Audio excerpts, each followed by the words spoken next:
Ұлы дала логистикасы. Осындай атаумен дәл қазір Туран университетінде Қазлогистик одағының 6-шы жастар форумының конференциясы өтуде.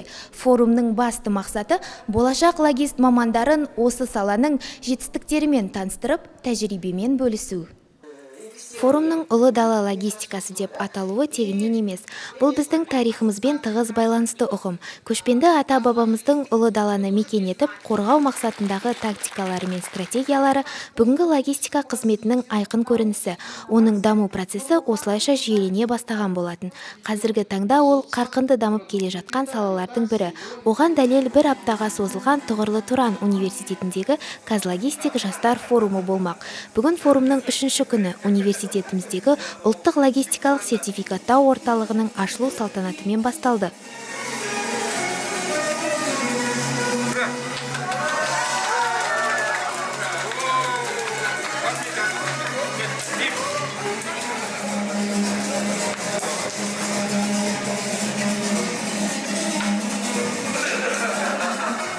Бұл орталық логистика саласының мамандарын сертификаттаумен айналысатын болады. Яғни, студенттер емтихан тапсыру арқылы сертификаттаудың 3 деңгейінен өтеді. Ол операциялық логист, аға логист, логистика шебері. Туран университетінде ашылған ұлттық логистерді сертификаттау орталығы Қазақстандағы алғашқы әрі жалғыз орталық болып табылады. Мұндай мәртебенің Туран университетіне берілуі де кездейсоқ емес.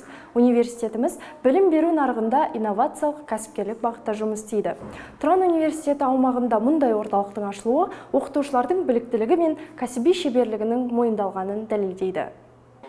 Конференцияның екінші бөлімі Еуразиялық логистика ассоциациясының президенті Альфонс Энтонидің баяндамасымен басталып, шетелдік спикерлердің қатысуымен жалғасын тапты. Могу ли я сказать, что так возят? Я скажу, нет, так никто не возит. А надо так. И тогда у нас все логистические издержки будут уменьшены. The organization and the place of the whole event and the whole setup is very nice and I like it very much. Secondly, the logistics week, which has been organized and which is right now as an event, it's quite unique because I never met logistics week. I saw logistics day and day of logistics, but not logistics week. In Europe, we have the day of logistics on the 16th of April every year, but this is really unique because it's not one day, it's 1 week with a lot of presentations, a lot of university supports it, a lot of companies are here, so it's quite a strong and very interesting and a very unique event. So congratulations for it. I'm very happy to be here and I will distribute this idea and I will tell about Kazakh Logistics Weeks in Europe as a very nice event. Мне очень понравилось внимательное отношение студентов к докладчикам и их вопросы на русском и на английском языке. Даже ответы я задавал некоторые вопросы сам студентам, мне пытались ответить, это очень приятно. Уровень студентов мне показался достаточно высокий. Мы надеемся на сотрудничество в области логистики, на сотрудничество научное, учебное, с вашим вузом, с вашей страной. Это очень важно. И название конференции, дает некоторые перспективы, потому что Великая степь – это не только Туран, не только Казахстан, но это еще и Россия. И я должен сказать, что организована эта конференция блестяще, просто на уровне мировых стандартов. Это я видел за границей. Доклады были очень емкие, обзорные. Они такие перспективные, стратегические. И в этом плане хочется сказать спасибо огромное руководству вашего университета и кафедре логистики и маркетинга, которые так тщательно подбирали тематику этой конференции.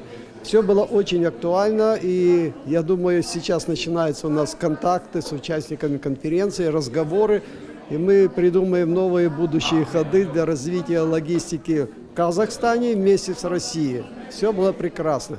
Очень понравились вопросы студентов из зала.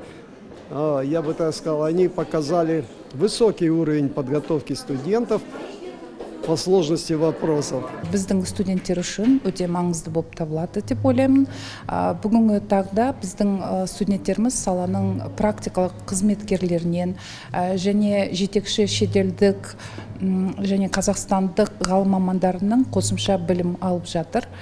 Осындай зор іс-шараны осы Туран университетінің алаңында Казлогистик сияқты беделді ұйымның өткізуі, бұл менің ойымша университеттің жетістіктерінің мойындауы және жоғары оқу орнына деген сенім. Конференцияға еліміздің жоғары оқу орындарының студенттері, сондай-ақ көлік және логистика саласындағы жұмыс берушілер қатысты.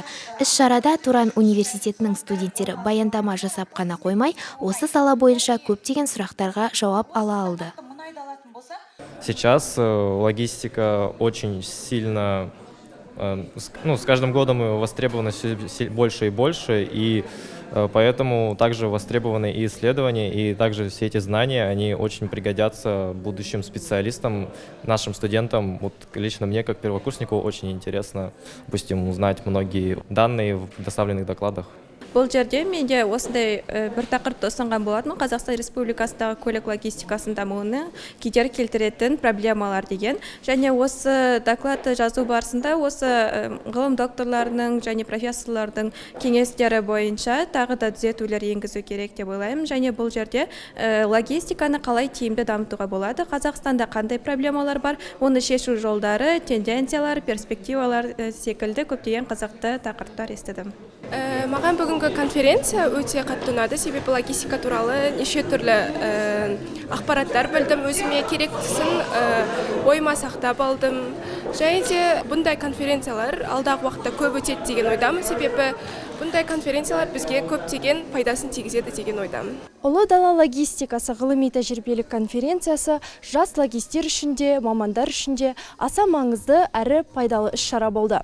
Сіздермен бірге болған Әсел Зинуллина, Шынар Төлеухан, арнайы Туран Channel үшін.